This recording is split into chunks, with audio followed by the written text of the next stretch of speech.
भारत और कनाडा के बीच तल्खियां बढ़ती ही जा रही है और इसका कारण खालिस्तानी समर्थकों द्वारा भारत में आतंकी गतिविधियों को अंजाम देना है। और इसके बाद कनाडा के पीएम ने अपनी राजनीति चमकाने के लिए भारत पर आतंकी हरदीप सिंह निज्जर की हत्या का आरोप जड़ दिया और उसके बाद दोनों देशों में हालात युद्ध जैसे हो गए।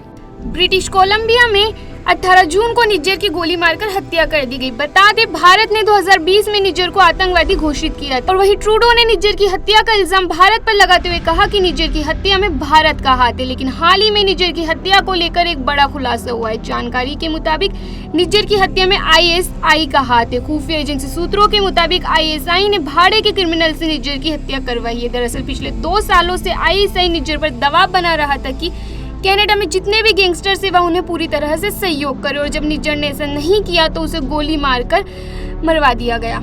लेकिन अब जब ट्रूडो को श्रीलंका, अमेरिका, बांग्लादेश, ऑस्ट्रेलिया ने उसकी औकात दिखाई तो ट्रूडो के तेवर नरम पड़ते नजर आ रहे हैं और भारत के साथ अपनी दोस्ती जाहिर कर रहा है। ट्रूडो ने कहा कि विश्वसनीय आरोपों के बावजूद कि भारत सरकार खालिस्तानी आतंकी हरदीप सिंह निज्जर की हत्या में शामिल था, कनाडा अभी भी भारत के साथ अपने घनिष्ठ संबंध बनाना चाहता है। मॉन्ट्रियल में एक संवाददाता सम्मेलन के दौरान ट्रूडो ने कहा कि उन्हें लगता है कि यह बेहद महत्वपूर्ण है कि कनाडा और उसके सहयोगी विश्व मंच पर भारत के बढ़ते महत्व को देखते हुए उसके साथ रचनात्मक और गंभीरता से जुड़ते रहे। आपको बता दें, दरअसल ट्रूडो ने उम्मीद जताई थी कि अमेरिकी विदेश मंत्री अपने भारतीय समकक्ष एस जयशंकर से मुलाकात के दौरान निज्जर की हत्या का मुद्दा उठाएंगे। लेकिन भारत के विदेशी मंत्री एस जयशंकर से अमेरिकी विदेश मंत्री की मुलाकात को लेकर अमेरिका ने जो बयान जारी किया है उसमें खालिस्तानी आतंकी निज्जर और कनाडा का कहीं जिक्र नहीं है। कनाडा में रहने वाले हिंदू परिवार ने कहा कि यहाँ खालिस्तानी खुलेआम तलवारें लहराते हैं, पोस्टर लगाते हैं, लेकिन ट्रूडो सरकार ये सब करने दे रही है। उन्होंने कहा कि खालिस्तानी समर्थित इन लोगों को ऐसा करने के लिए भारी मात्रा में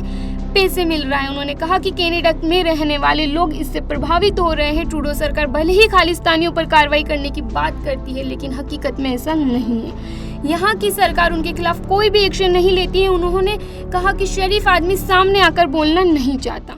देश और दुनिया की हर बड़ी खबर के लिए सब्सक्राइब करें नवतेज टीवी और पल पल के अपडेट्स के लिए बेल आइकन को दबाना ना भूलें, क्योंकि आपकी खबरों का भरोसेमंद साथी है नवतेज टीवी।